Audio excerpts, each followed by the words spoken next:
Hi everyone, so today I'm going to do an updated version on how you can do your own CV for architecture students. Ever since I did my last video on how to do a CV for architecture students, things have changed a bit, and I was just on my second year back then. Now I graduated, I found a job, and I feel quite confident to talk about this subject and share my tips with you on how you can get your dream job as well. I'm going to do a series of 3 videos where I'm going to walk you through everything you need to know when you want to find a job in the architecture field.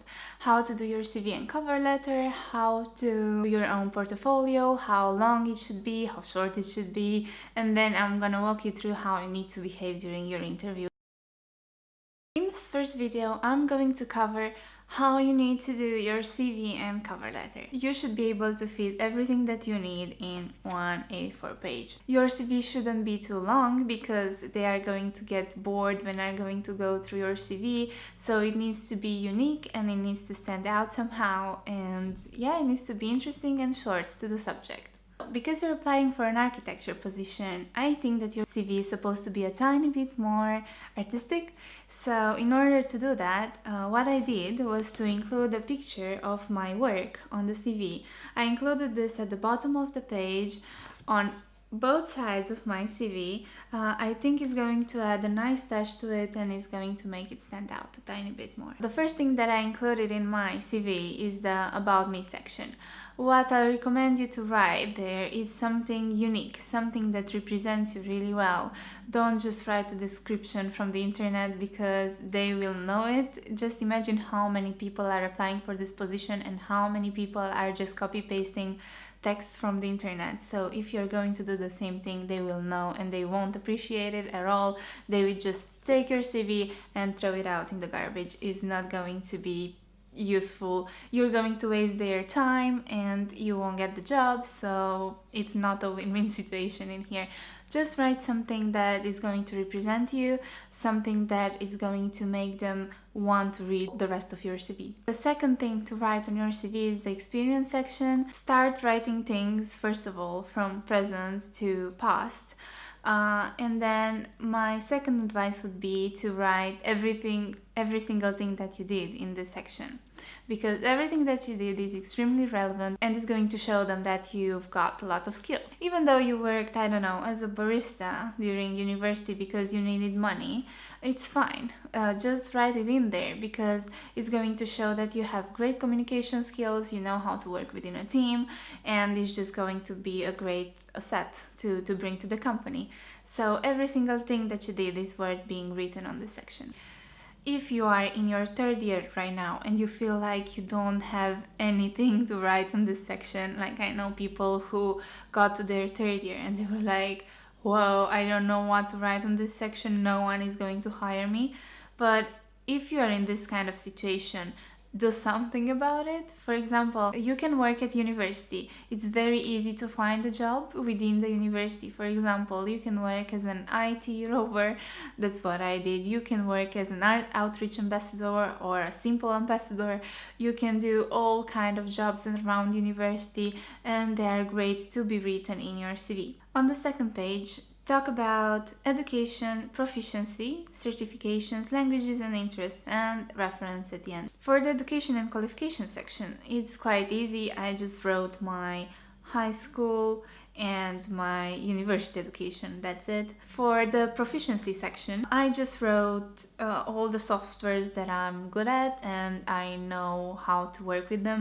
The next part is certifications. Maybe you took the DELF exam, this is for French, or I don't know, you took an exam for Spanish or German, or I don't know, whatever. You can write all the certifications that you own in this category. Next category is languages. I just wrote my native language, which is Romanian, and then I wrote English and French. The next section would be interest. Again, this is a good section where you can talk about your hobbies. You can impress them.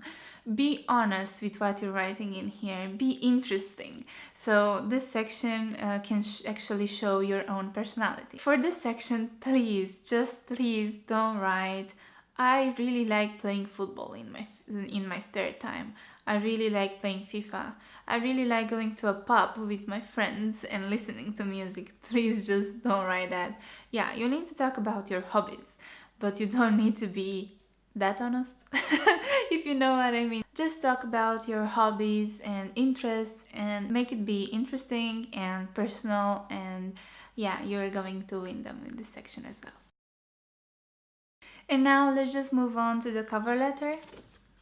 As you can see, it has the same style as my CV. Keeping the same style through your CV, cover letter, portfolios, it's extremely important.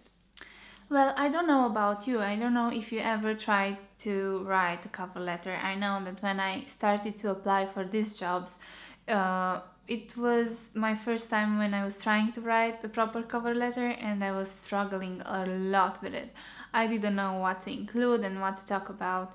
Well, my advice for you would be try to include something that you're interested and passionate about and try to talk about it. If you're going to copy your text from the internet, again, they will know it because they received so many applications, and I think they know every single formula that is in there on the internet for architecture CVs and cover letters. So that's not a solution and you won't impress them. Try to be original and again, talk about the subject that you're interested about. So what I did, I structured my cover letter in 5 different paragraphs. So in the first paragraph, I was just expressing my interest in working in that company and why I would like to work there. In the second section, I am talking about my experience and what I gained when I was working as an intern for a different company, what I gained from that company, and how I can bring all that knowledge that I gained there within their company. A valuable tip here is for you not to talk about what they can teach you. They already know what they can teach you and what they can offer you.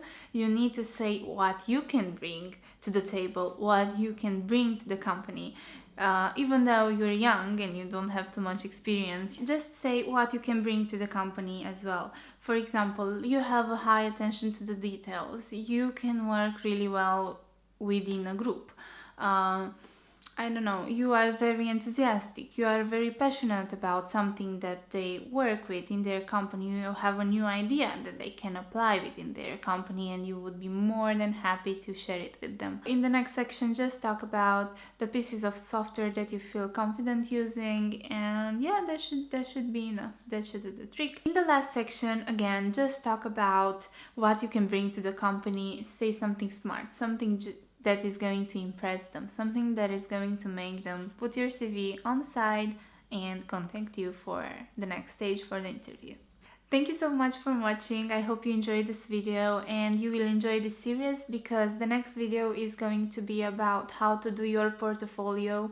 It's quite an important video because you can't send a CV without a portfolio. So keep tuned for that one as well. The last one is going to be about how to behave during the interview. So I think it's going to be quite a valuable series. Keep on watching, subscribe if you would like to see them as well and not miss any of these videos. Thank you again for watching. Kisses. Bye.